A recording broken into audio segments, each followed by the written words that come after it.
to the holiday. So we ask that you turn off your cell phones or at least silence them as not to disrupt. And if you could try to keep everything down to a whisper, that way you can hear the performers. And so in the essence of the holiday, without further ado, we give you the seasoned Wabi-Sabi players as they perform once again to end our year. Enjoy!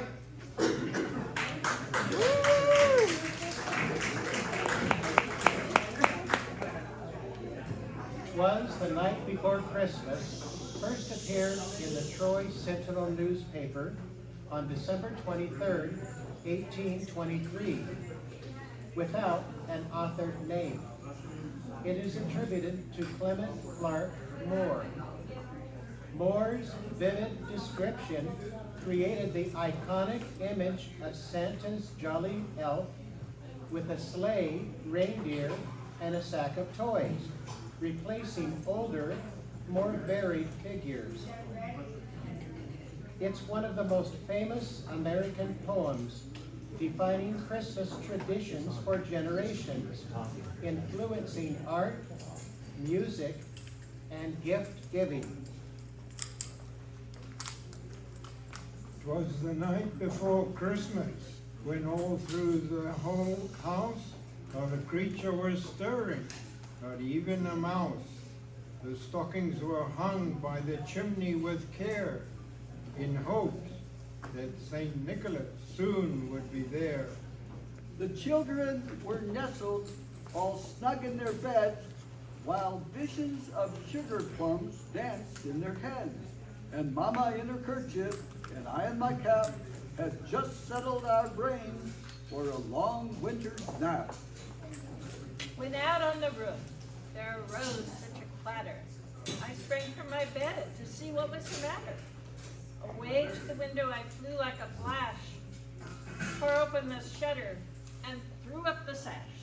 The moon on the breast of the new fallen snow gave the luster of midday to objects below, when what to my wandering eyes would appear but a miniature sleigh and a tiny reindeer. The little old driver, so lively and quick, I knew in a moment it must be St. Nick. More rapid than eagles, his horses they came, and he whistled and shouted and called them by name. Now Dasher, now Dancer, now Prancer and Vixen, on Comet, on Cupid, on Donner and Blitzen, to the top of the porch, to the top of the wall. Now dash away, all, and I am Santa. Ho, ho, ho. A spry stuck before the wild hurricane fly, when they meet with an obstacle mount to the sky. So after the house stopped, the chorus they flew, with a sleigh full of toys, and Saint Nicholas too. And then, in a twinkling, I heard on the roof the prancing and pawing of each little hoof. As I drew in my head and was turning around, down the chimney, St. Nicholas came with a bound. He was dressed all in fur from his head to his foot, and his clothes were all tarnished with ashes and soot. A bundle of toys he had flung on his back, and he looked like a peddler just opening his pack. His eyes, how they twinkled, his dimples, how merry. His cheeks were like roses, his nose like a cherry. His droll little mouth was drawn up like a bow, and the beard on his chin was as white as the snow. The stump of a pipe he held tight in his teeth, and the smoke, it encircled his head like a wreath. He had a broad face and a little round belly that shook when he laughed like a bowl full of jelly. He was chubby and plump, a right jelly old elf, and I laughed when I saw him in spite of myself. A wink of his eye and a twist of his head soon gave me to know I had nothing to dread.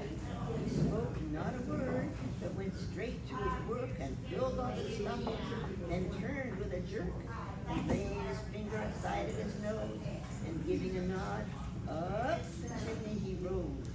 He sprang to his sleigh, to his team gave a vision, and away all flew like the dawn of a vision. But I heard him explain, he drove out of sight. Happy Christmas to all, and to all a good night. Merry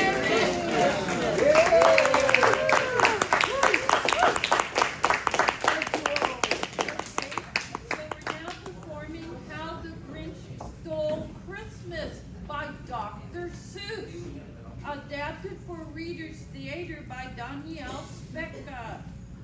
Every Who down in Whoville liked Christmas a lot, but the Grinch, who lived just north of Whoville, did not. The Grinch hated Christmas the whole Christmas season. Now please don't ask why. No one quite knows the reason. Could be his head wasn't screwed on just right. It could be perhaps that his shoes were too tight. But I think that the most likely reason of all may have been that his heart was 2 sizes too small. But whatever the reason, his heart or his shoes, he stood there on Christmas Eve, hating the Who's. Staring down from his cave with a sour, grinchy frown at the warm lighted windows below in their town. For he knew every Who down in Whoville beneath was busy now, hanging a mistletoe wreath. And they're hanging their stockings. He snarled with a sneer.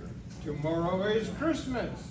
It's practically here. Then he growled with his Grinch fingers, nervously drumming. I must find some way to stop Christmas from coming. For tomorrow he knew all the Who girls and boys would wake bright and early. They'd rush for their toys. And then, oh the noise. Oh the noise, noise, noise, noise. That's the one thing he hated. The noise, noise, noise, noise. The Who's, young and old, would sit down to a feast. And they feast, and they feast, and they feast. Feast, feast, feast. They would feast on Who pudding and rare Who roast beef, which was something the Grinch couldn't stand in the least. And then they do something he liked least of all. Every Who down in Whoville, the tall and the small. Would stand close together with Christmas bell ringing. They stand hand in hand, and the Who's would start singing. They'd sing, and they'd sing, and they'd sing, sing, sing, sing. And the more the Grinch thought of this Who Christmas sing, the more the Grinch thought. I must stop this whole thing. Why, for 53 years I put up with it now. I must stop the Christmas from coming. But how? Then he got an idea, an awful idea. The Grinch got a wonderful, awful idea.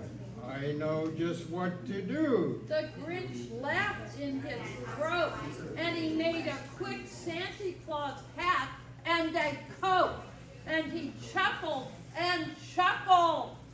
What a great Grinchy trick with this coat and this hat. I look just like Saint Nick. All I need is a reindeer. The Grinch looked around, but since reindeer are scarce, there was none to be found. Did that stop the old Grinch?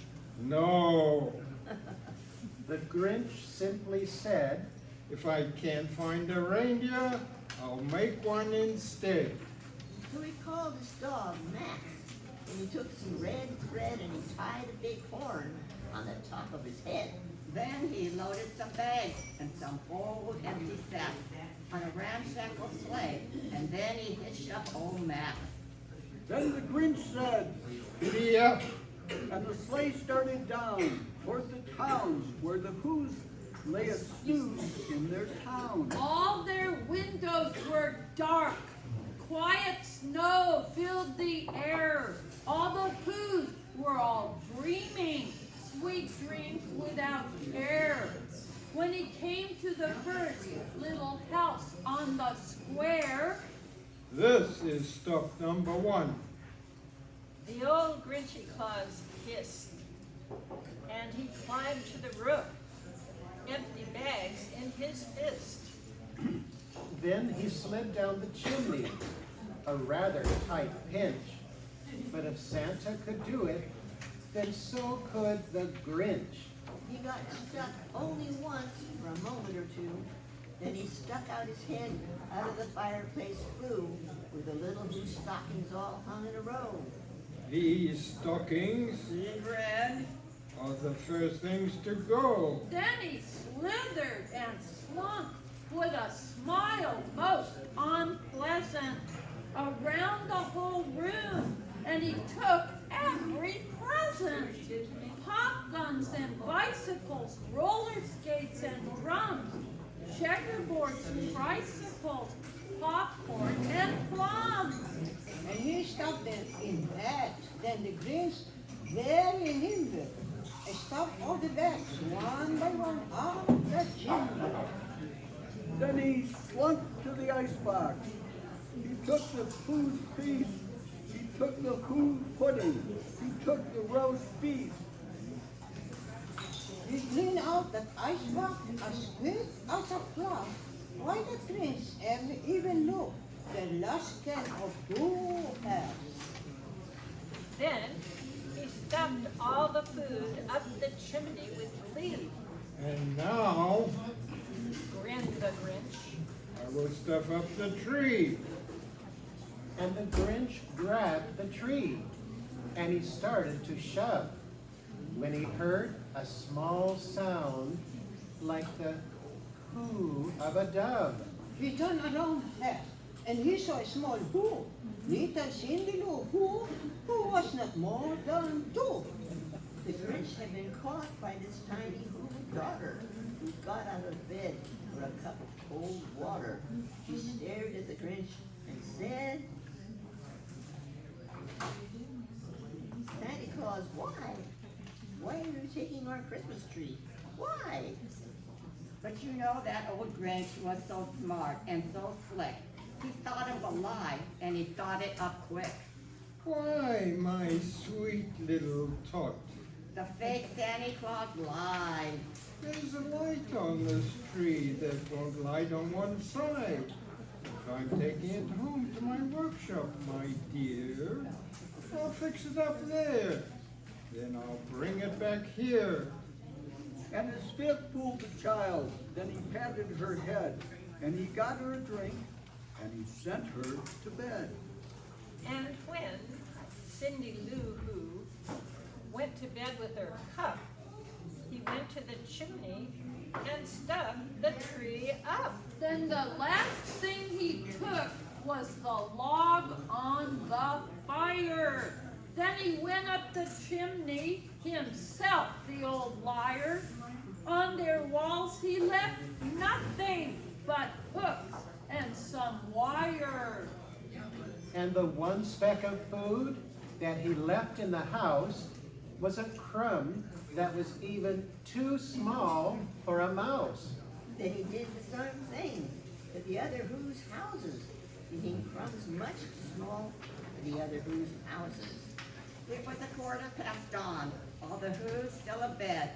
All the Who's still a snooze when he packed up his sled. Pack it up with the fashion, the ribbons, the wrapping, the tags, and the t-shirt, the trimming, the dropping. 3,000 feet up the side of Mount Crumpet, he rode with his load to the tip top to dump it. Pooh-pooh to the Who's. He was grinchiously humming. They're finding out now that no Christmas is coming. They're just waking up. I know just what they'll do. Their mouths will hang open a minute or two. Then the Who's down in Whoville will all cry, boo-hoo! That's the noise, grinned the Grinch. That I simply must hear. So he paused, and the Grinch put his hand to his ears, and he did hear a sound rising over the snow. It started in low, and it started to grow. But the sound wasn't sad. Why, this sound sounded merry. It could be so, but it was merry, very. He stared down at Whoville. The Grinch popped his eyes, then he shook. What he saw was a shocking surprise. Every Who down in Whoville, the tall and the small, was singing without presents at all. He hadn't thought Christmas was coming, it came. Somehow or other, it just came just the same.